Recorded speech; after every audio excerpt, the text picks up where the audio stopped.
Y'all might think that's crazy. Let me give y'all a little context. Romeo Doubs was a rookie last year. So the Aaron Rodgers that Romeo Doubs happens to know is an Aaron Rodgers that didn't pass for 300 yards. The Aaron Rodgers that Romeo Doubs happens to know is an Aaron Rodgers that went 8-9. The Aaron Rodgers that Romeo Doubs happens to know is an Aaron Rodgers that missed the playoffs, losing to division rival Detroit Lions en route to not making the playoffs. Shady, I don't think the Packers will miss Aaron Rodgers this season. After giving this a lot of thought, I don't see how you can. Because Aaron Rodgers last season only won 8 games. Aaron Rodgers last season didn't throw for 300 yards. 37 quarterbacks in the National Football League last year had at least one 300-yard game.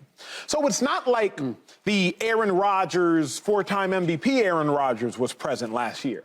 Last year was just a real mundane pedestrian Aaron Rodgers. I know they're not going to miss Aaron Rodgers the person. Y'all know that if y'all been watching sports. Shady, I don't even think they will miss him the talent, because last year he did not perform in a talented manner. What say you? Will the Packers miss Rodgers this season? I'm going to say yes. And everything you talked about was more of stats, right? Talk about the record of the team. You talk about the numbers.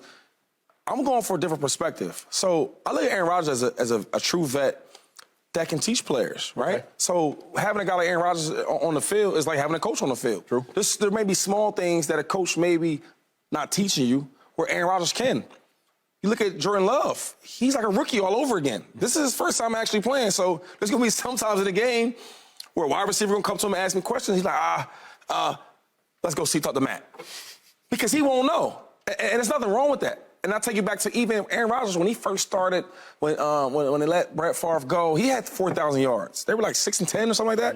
They didn't do terrible. 4,000 yards for his first year starting is pretty good. But my thing is, there were small things that he probably didn't know that Brett knew. Even with the offensive linemen, right? Left tackles. He's the quarterback's best friend. There might be things where the tackle might want him to do with different snap counts or different plays to set up a great defensive end. It's small things like that I'm thinking about. I'm not just talking about just the numbers and touchdowns and yards. It's going to be small things, I think, that with the players and also with some of the coaching. Another thing is, I think, as a coach, when you have a veteran out there, sometimes you let it slide. Okay, Aaron, he got that. Right? Jimmy Butler, he got that. He can take care of it. LeBron James, well, now you don't have that quarterback with that experience, with that knowledge. You got to take care of that. Yeah. So I think that was missing for different things than just, touchdowns and yards. Well said, well said. A lot of great insight. Joy, you're hot on Aaron Rodgers as it pertains to your opinion of him. Will the Packers miss Rodgers this season? I think so, yes. Aaron can frustrate me at times, but the Packers have annoyed me for a very long time. And I hated the way that they handled the transition with Aaron to Jordan Love. Because it could have just been a simple phone call. And if you make the phone call, then it's not on you. If you communicate where you're coming from and what you're about to do and what your intentions are and why you're doing it, now it's on them, how they want to respond. But you didn't do that. You didn't let Aaron know that you were trading up in the first round to take a quarterback. So whatever happens from then on out is on you. Right. You can't act like you handled this properly and then be mad when your first ballot Hall of Famer has an attitude. And I have to say, as someone who has an attitude myself, I never blamed Aaron for how he's handled it. I would have done the exact same thing. And I am a slow kill, as I've said many times. I'm not missing the artery. If you're dead, you are dead, dead. If it's at my hands, there's no question. That one's in the ground. You don't have to worry. I took my time. All right? There's no mistakes. Don't worry about it. He's a goner. Dead at the scene. Okay? There's no need to worry. I don't know if Aaron's that maniacal, but I know he's petty. I know he's petty. So I think they're going to miss him because while Aaron didn't have a great year last year, what you're expecting me to believe is that same Aaron is going to a Jets team that hasn't won a playoff game in 12 years and is going to make them into Super Bowl contenders. So Jordan Love is going to be better than the guy that just went to the Jets and is automatically making them Super Bowl contenders? That math is off to me.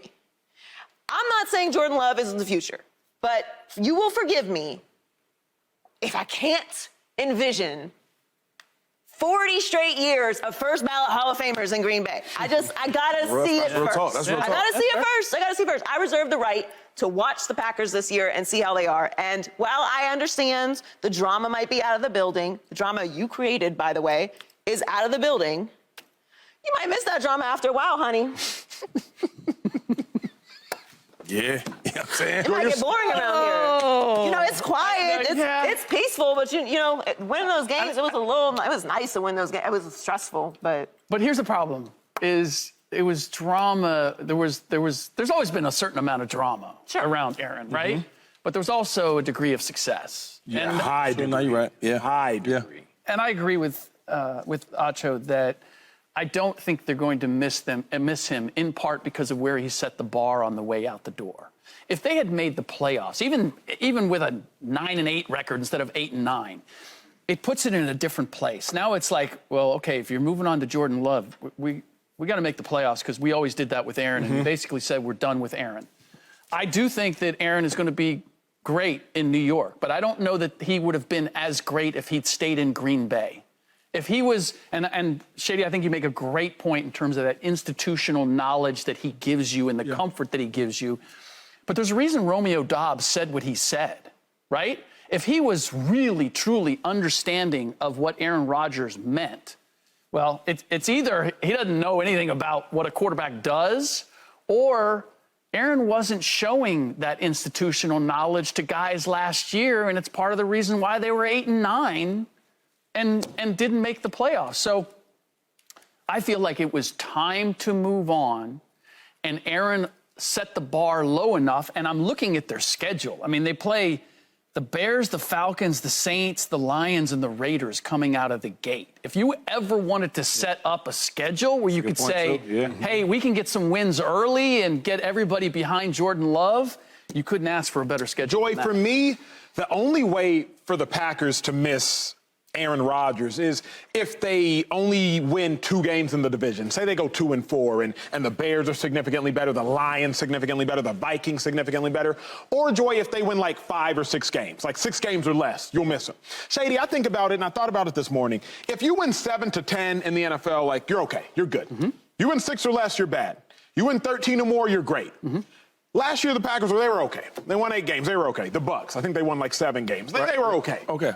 The only way you will miss Aaron Rodgers is if you fall catastrophically from that category of like being okay to being bad. Yeah. Because he only won 8 last year. He never threw for 300 last year. Who is he? Aaron. He is him. Aaron. He is a one-namer. So if you miss the playoffs with someone named Aaron Rodgers, we still talk about you. Because Aaron Rodgers is your quarterback. If you miss the playoffs and you win 6 games with Jordan Love, we're not talking about the Packers. The Packers can drop right off the screen pretty quickly. That making it to the NFC Championship games and making it, having a bye and playing in the playoffs, that's why we talk about you, because Aaron Rodgers is there. What's exciting about the Green Bay Packers right now if they don't make the playoffs? And to that point, my thing is like, I hear what you're saying. You're talking about this, how the year goes. It's not about the year. It's about Jordan Love, how he looks. Yeah. Because A-Rod's first year as a starter, they were 6-10, right?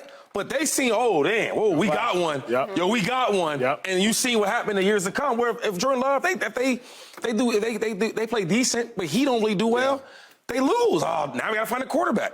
So I think the argument, we got to change it. It shouldn't just be about the record. It's how the season goes and how does Jordan Love look. Can Jordan Love, Shady, win either way? Can he either win by him playing well, even if the season doesn't go well, or can Jordan Love win by the team doing well, even if he doesn't go great? If Jordan Love, I'm going with option A. Okay. Right? I agree. Multiple choice option A.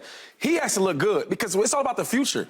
They might not be great this year. You're losing a Hall of Fame quarterback. Like, I mean, it's hard to bounce back from that. But if you come in there, he throwing all these picks, he don't look good. Oh my God. The GMs, they're like, yo, what we gonna do? We gotta go draft another quarterback. We gotta do something. So if he's not there balling, then they're in trouble. Because look, the Steelers just lost a Hall of Fame quarterback, that's right? Who didn't play so well on the way out, right? Yeah. Obviously, Aaron is in a different space. I'm not comparing the level of play to Ben Roethlisberger. Don't get lost in that. But they lost a Hall of Fame quarterback. Right. Kenny Pickett, he's struggled a little bit. Yeah. Kenny Pickett is a rookie. Yeah. Jordan Love is not a rookie. That's right. Jordan Love is not a rookie. Jordan Love has to be good right now. And because he can get paid, too. You're right. Right now. That's a good point, yeah. Do you, Shady, give grace as somebody who played 12 years in the league? You played with the likes of Mike Vick, Tom Brady, Pat Mahomes, Nick Foles, amongst others. Do you... Josh Allen. Last month, this Johnson got mad at me about. Come on.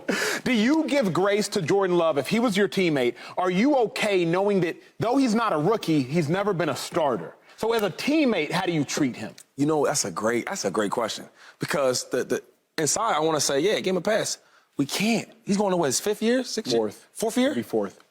How can we? Because you're going to get some of this paper, though. You know what I'm saying? Like, right now, the GMs are trying to calculate, okay, how he plays, what money you going to give him. You see what I'm saying? And that makes a big issue with the team because now you can't bring in, certain players. So you can't treat him like a rookie. Even though it's his rookie season, you can't do it. Yep. He has to go out there and play, and you can't give him that, hey, man, you got next week. No, you don't. We need you to ball now. Phenomenal point. I believe Jordan Love signed a contract maybe about 3 weeks ago. Yeah, but it's only it's only a 2-year deal. Yeah. So Jordan Love got a whole lot on the line. Well, who else does? The Dallas Cowboys, the team that everybody in all of sports knows about. Subscribe here to get the latest from Speak and go watch a few segments from our other shows on FS1.